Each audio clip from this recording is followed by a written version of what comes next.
Lux lucet in tenebris. La luz brilla en las tinieblas. Hoy, el lema de los valdenses se encuentra inscrito en todas las iglesias del valle. Sirve como un silencioso recordativo de su fiel testimonio, a menudo manchado de sangre a través de los siglos.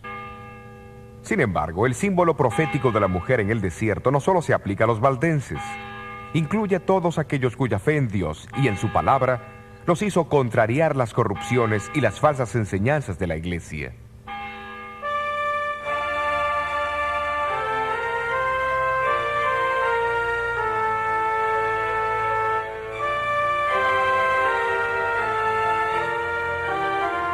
Un año antes que Lutero clavase su tesis en la puerta de la iglesia, la Reforma comenzó en Suiza con la predicación de Ulrico Zwinglio, quien habló contra la venta de indulgencias y otros abusos papales y enseñó que la salvación solo proviene de Cristo. Pero no fue de Lutero que aprendió estas cosas, fue por el estudio de las Escrituras. En los estados alemanes, Lutero se destacó entre todos los reformadores, pero en los distritos suizos muchos hombres piadosos fueron campeones de la fe. Muchos de los reformadores sobresalientes son recordados en este monumento de la Reforma en Ginebra. Guillermo Farel, llamado por algunos como el Lutero de la Suiza francesa. Juan Calvino y Teodoro Beza, sucesor y biógrafo de Calvino. Calvino nació en Francia y fue guiado a la fe de la Reforma por su primo, Pedro Olivetan, que más tarde fue quien tradujo la Biblia al francés para los valdenses. A la edad de los 25 años, Calvino fue a Basilea en Suiza. Allí completó y publicó lo que probablemente fue el volumen más influyente de la Reforma protestante, la institución de la religión cristiana. Su objetivo era presentar las grandes doctrinas cristianas como él creía que habían sido antes que fuesen corrompidas por la Iglesia de Roma. En 1536, Calvino fue nombrado pastor y profesor en Ginebra. La Catedral de San Pedro vino a ser su púlpito. Pero sus palabras no se limitaron a los confines de este edificio. Durante los últimos 25 años de su vida, Calvino procuró hacer de Ginebra un modelo práctico de una ciudad cristiana. Bajo su influencia, Ginebra llegó a ser un centro para la fe reformada en Europa.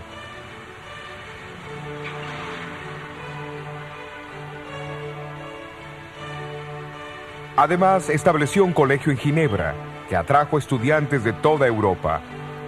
Al completar sus estudios, los graduados regresaban a sus tierras para difundir los principios de la Reforma. Un estudiante que vino de Escocia como refugiado fue Juan Knox. Llegó a ser íntimo amigo y ardiente discípulo de Calvino.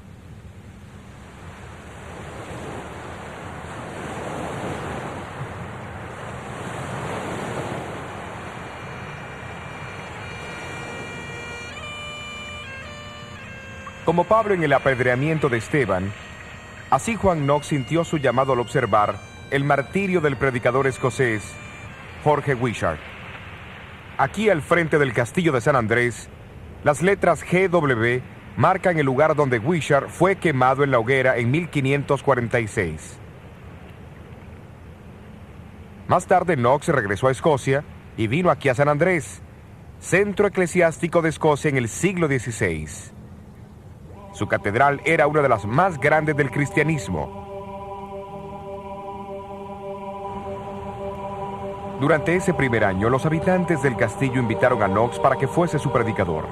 A principios de 1547, predicó su primer sermón aquí en la parroquia de San Andrés.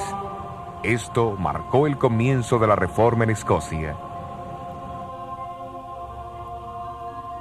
No fue por coincidencia que Knox usó como texto el capítulo 7 del libro de Daniel. Al principio de su sermón mostró el gran amor que Dios tenía por su pueblo, al advertirles de los peligros que amenazarían a la iglesia. Identificó a las 4 bestias como los 4 grandes imperios de Babilonia, Medo-Persia, Grecia y Roma. Luego habló del cuerno pequeño que lo seguía, identificándolo como el anticristo papal. Al hacer esto, Knox se incluyó en la lista de los grandes reformadores como Wycliffe, Huss, Lutero, Calvino y muchos otros que habían declarado lo mismo. 13 años más tarde, el Parlamento escocés se reunió en Talbot. El sitio fue aquel, adjunto a la iglesia de San Giles en Edimburgo, donde Juan Knox era el predicador. 6 reformadores escoceses, que por una increíble coincidencia llevaban el nombre cristiano Juan, escribieron una confesión de fe que fue formalmente adoptada por el Parlamento en agosto de 1560. La misa fue prohibida y la fe protestante fue establecida en Escocia. Sin embargo, la nueva monarca, María, reina de Escocia, con su fuerte atavismo católico, tenía otros planes. Cuando ella ordenó la celebración de la misa, Knox pronunció sus objeciones en tono amenazador desde este púlpito de la Catedral de San Giles. La reina María citó a Knox a comparecer en el Palacio de Holyrood, no muy lejos de San Giles. María, como otros monarcas de aquel entonces, creía que gobernaba por autoridad divina y que las conciencias de sus súbditos estaban bajo su control. Por eso, la confrontación entre María y Knox era crucial para la supervivencia de la reforma en Escocia. Tú has enseñado a la gente a recibir otra religión que no es la que los príncipes aceptan, pero Dios ordena a los súbditos a obedecer a sus príncipes. Señora, la religión verdadera no tuvo su origen ni su autoridad de los príncipes, sino tan solo del Dios eterno. Así que los súbditos no están sujetos a ajustar su religión a los gustos de los príncipes, porque a menudo los príncipes, entre otros, son los más ignorantes de la verdadera religión de Dios. Sí, pero la vuestra no es la iglesia que yo abrigaré. Yo defenderé la iglesia de Roma, porque creo que es la verdadera iglesia de Dios. Vuestro deseo, señora, no es razonable, ni hace que esa ramera de Roma sea la verdadera inmaculada esposa de Jesucristo.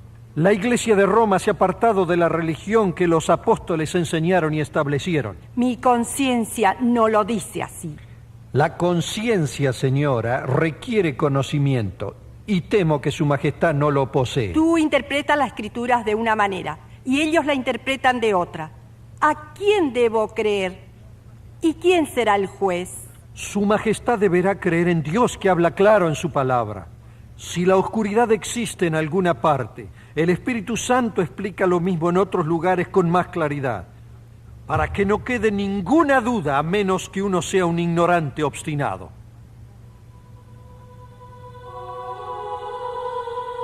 Ante Carlos V en Worms y de Knox ante la reina María en Holyrood, los momentos más dramáticos de la reforma fueron los de Lutero. En ambos casos, la victoria favoreció a los individuos que tenían una fe inconmovible en Dios y en la verdad de su causa.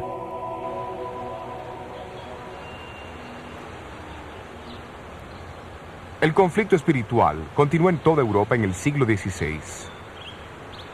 En Inglaterra, la reforma formal que resultó del desprendimiento de Roma por Enrique VIII en 1534 fue en gran parte política, pero en los años que siguieron se levantaron hombres determinados a traer los principios bíblicos de vuelta a la Iglesia de Inglaterra.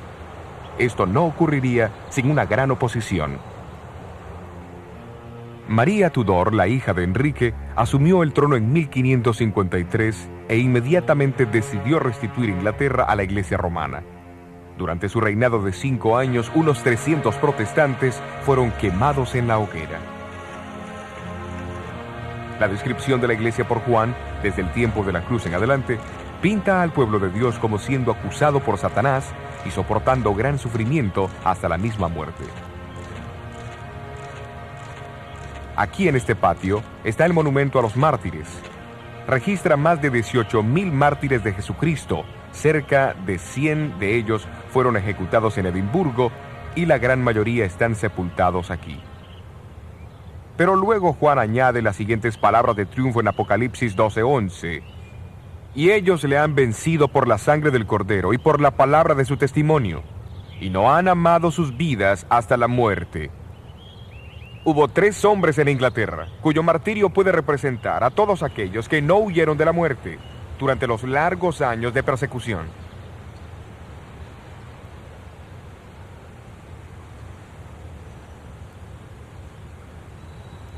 En Oxford está el monumento de los mártires, erigido a Nicholas Ridley, obispo de Londres, Hugo Latimer, capellán de Enrique VIII, y Thomas Cranmer, el primer arzobispo protestante de Canterbury. Los tres murieron en la hoguera erigida en plena calle, en un lugar marcado por esta cruz frente al colegio de Balliol, donde Juan Wycliffe había enseñado casi 200 años antes. En el pueblo de Oxford la leña fue apilada, con furiosa prisa y con maldición alborotada, cubriendo a 2 almas valientes que guardaron su lugar por la senda de fuego, para a Cristo acompañar. Y las llamas subieron, pero el humo cegador no pudo el alma de Hugo Latimer ahogar. Porque él dijo: hermano Ridley, alégrese, una luz en Inglaterra está por prenderse, que por la gracia de Dios jamás se apagará. Y el susurro de ese discurso resonó por doquier: jamás se apagará la luz de Latimer, aunque los vientos la hagan estremecer. La luz de Latimer brilló para quedar hasta que el día del juicio llegue a triunfar.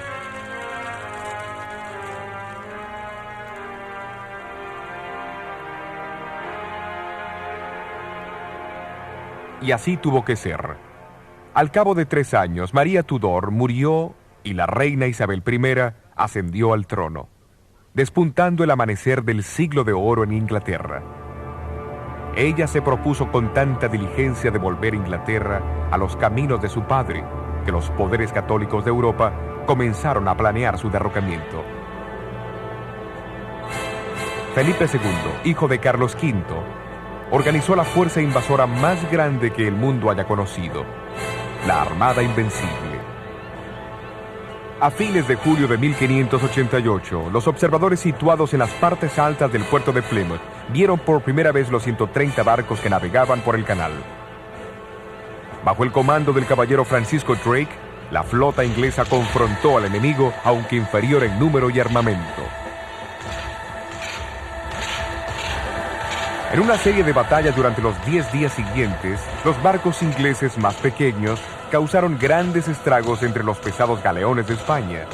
Tratando desesperadamente de zafarse de los ataques ingleses, la desorganizada armada se dirigió hacia el mar, solo para encontrarse con una de las peores tormentas marítimas de la historia.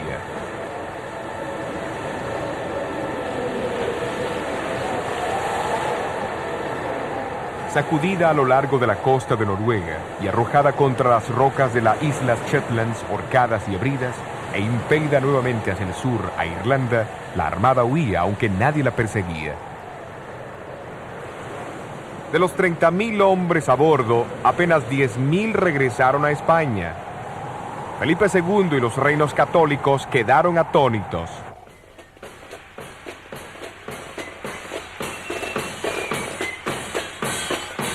Pero los estados protestantes se reunieron en un coro de acción de gracias. Por orden de la reina Isabel, el 29 de noviembre fue un día dedicado a rendir gracias a Dios. La reina misma cabalgó por las calles de Londres hasta la Catedral de San Pablo y de allí hasta la Cruz de Pablo. Después del sermón, les habló a sus súbditos, exhortándolos a que se unieran a ella para alabar al Dios que había dispersado a sus enemigos y protegido su dominio.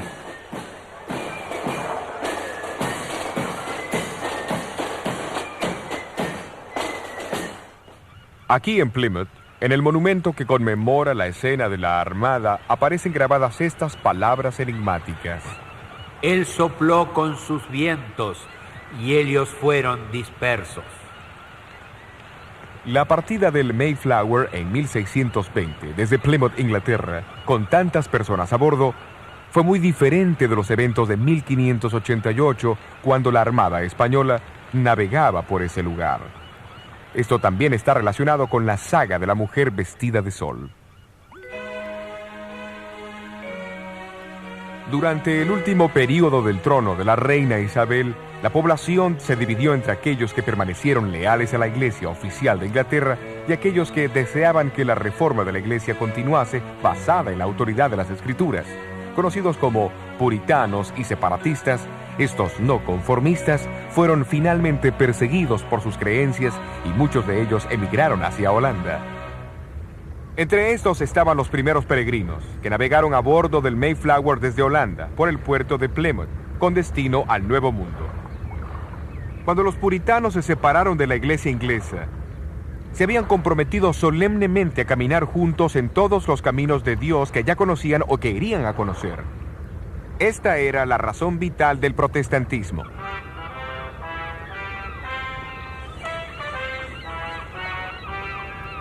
Antes que ellos embarcaran desde Holanda en 1620, su pastor Juan Robinson dio su sermón de despedida. Señaló que los seguidores de Lutero, Knox y Calvino se habían basado en las enseñanzas de esos hombres como si fueran la suma total de la verdad. Hablando de los reformadores, Robinson dijo: ellos no incursionaron en todo el plan de Dios, pero si estuviesen vivos hoy, estarían dispuestos a recibir más luz de la que ellos recibieron al principio. Si Dios les revela cualquier cosa a ustedes por cualquier otro de sus instrumentos, estén listos para recibirla, porque estoy seguro que el Señor aún traerá más luz y verdad de su santa palabra. Poco captaba él mismo el significado real de sus palabras. Más verdades brotarían de la palabra de Dios y los puritanos jugarían una parte vital. Los peregrinos desembarcaron en el peñasco de Plymouth el 21 de diciembre de 1620.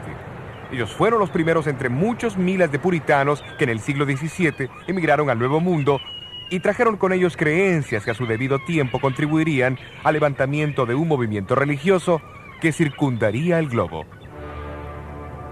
De acuerdo a la profecía de Daniel 7, el poder del cuerno pequeño reinaría en Europa por 1260 años. Al final de ese periodo, que se extendería desde el año 538 al 1798, surgirían eventos que disiparían temporalmente esa supremacía. Exactamente, en febrero de 1798, las tropas francesas del general Berthier entraron a Roma, tomaron al Papa prisionero y aminoraron grandemente la autoridad y el poder del papado. De la misma manera, en la profecía de Juan en Apocalipsis 12, la mujer vestida de sol estaría en el desierto por 1260 años. Después de 1798, un movimiento surgiría que enseñaría las mismas grandes verdades enseñadas por los apóstoles, los profetas y los cristianos. Grandes verdades tales como la salvación por la gracia de Dios a través de la fe en Cristo solamente, el ministerio sumo sacerdotal de Cristo, el sacerdocio real de todos los creyentes, la obediencia a todos los mandamientos de Dios, el bautismo del creyente y la suficiencia y autoridad de la Escritura sobre la tradición estaban entre lo que la iglesia primitiva enseñaba. Tales enseñanzas, perdidas por muchos a través de la gran apostasía, serían restauradas y proclamadas al mundo en la hora del juicio final. Jesús dijo que el Evangelio debía ser predicado en todo el mundo, y entonces vendría el fin. El clímax del prolongado conflicto entre Cristo y Satanás está descrito en Apocalipsis 12:17. Entonces el dragón fue airado contra la mujer y se fue a hacer guerra contra los otros de la simiente de ella, los cuales guardan los mandamientos de Dios y tienen el testimonio de Jesucristo. El concepto bíblico de remanente significa un grupo de personas de cualquier edad que haya sobrevivido a la calamidad y sea leal a Dios y a los principios de su palabra en un tiempo de apostasía final. Sin embargo, la escena de Apocalipsis 12 deja claro que hace referencia a los descendientes espirituales de la mujer en el tiempo del fin. Eso es después de 1798. Ellos pertenecen a la digna línea de herederos espirituales entre los escogidos de Dios, que han sobrevivido a los furiosos ataques del dragón a través de la historia.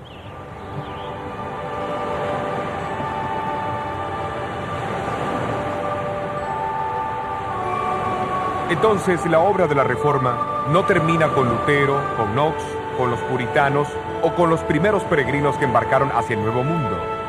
Es un proceso que marcha hacia adelante y su próxima fase nos señala hacia los comienzos del siglo XIX en América y el surgimiento de un movimiento profético que rápidamente capturó la atención de muchos alrededor del mundo.